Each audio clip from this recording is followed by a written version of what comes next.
और ब्रेक के बाद एक और अहम खबर, कंगना रनावत के दफ्तर पर बीएमसी की इंदाबी कार्रवाई के बाद महाराष्ट्र की सियासत गर्मा गई है।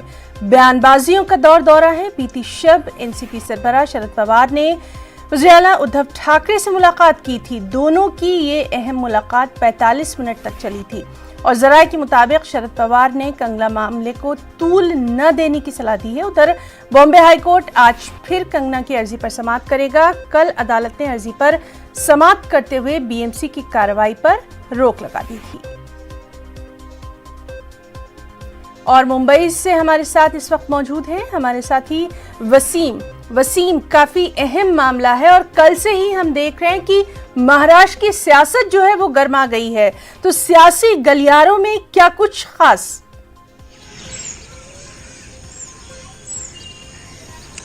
देखिए, जिस तरह से कल पूरा दिन जिस तरह से हमने देखा कि एक बीएमसी सरकार, बीजेपी और कंगना रनावत ये साफ तौर पे दिखाई दे रहे थे। पूरे महाराष्ट्र ने नहीं बल्कि पूरे देश ने इसे देखा कि अगर एक कंगना रनावत का घर टूटता है तो किस तरह से पूरे इंडिया में इस तरह की चीज़ें न्यूज़ फैल जाती है, और जिसे लेकर जिस तरह से बयानबाजी का जो सिलसिला शुरू हुआ यही खास वजह दिखाई दे रही है। एक पूरी सियासत यहाँ पे साफ तौर पे दिखाई दे रही है। जिस तरह से अवैध निर्माण की बात करें तो बीएमसी एक कटघरे में साफ तौर पे नजर आ रही है, क्योंकि विपक्ष पूरी तरह से उन पर हावी हो चुका है और ये कोशिश कर रहा है कि जो अब तक कंगना के साथ हुआ है वो बाकी लोगों के साथ हो।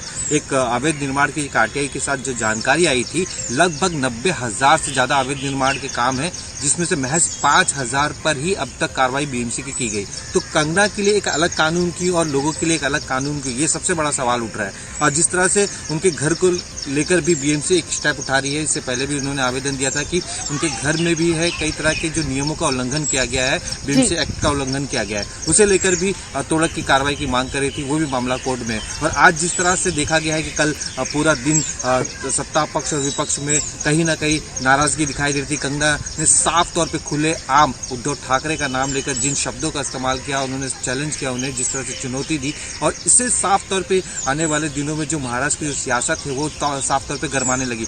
यही वजह थी कि शरद पवार बाकायदा रात उद्धव ठाकरे से मुलाकात करते हैं, उनके साथ चर्चा करते हैं और ये समझाने की कोशिश करते हैं कि इस मामले को ज्यादा तुल देने की जरूरत नहीं है। लेकिन जिस तरह से एक पूरा माहौल साफ तौर पे यहाँ पे सियासत में दिखाई दे रहा है, तो कहीं ना कहीं ये अंदाजा जरूर लगाया जा सकता है कि आने वाला जो वक्त है, आज का दिन काफी अहम है। वसीम, जिस तरह से आपने अभी जानकारी दी है कि कंगना के फ्लैट को लेकर भी इसी तरह की बातें आ रही हैं, और क्या आज बीएमसी की तरफ से या कल भी उनके फ्लैट के ताल्लुक से कुछ कहा गया है?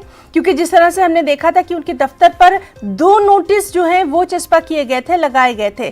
फ्लैट के ताल्लुक से कुछ?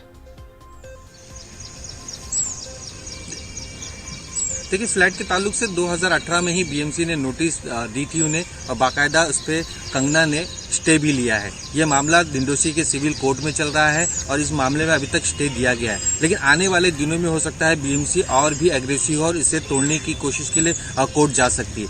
आज जहां तक की कोर्ट की बात करें तो जिस तरह से कल उनका दफ्तर टूटा, जिस तरह से दफ्तर में तोड़फोड़ की गई, जो अवैध निर्माण बताया गया था लेकिन उससे अतिरिक्त तोड़ा गया, उसे लेकर कंगना कहीं ना कहीं काफी अग्रेसिव नजर आ रही हैं। उनके वकील साफ तौर पे आज मामला 3 बजे तक हाई कोर्ट में आएगा, उस दौरान वो बीएमसी से जवाब मांगे जाएंगे कि आपने वक्त नहीं दिया, 24 घंटे का भी वक्त देना चाहिए था।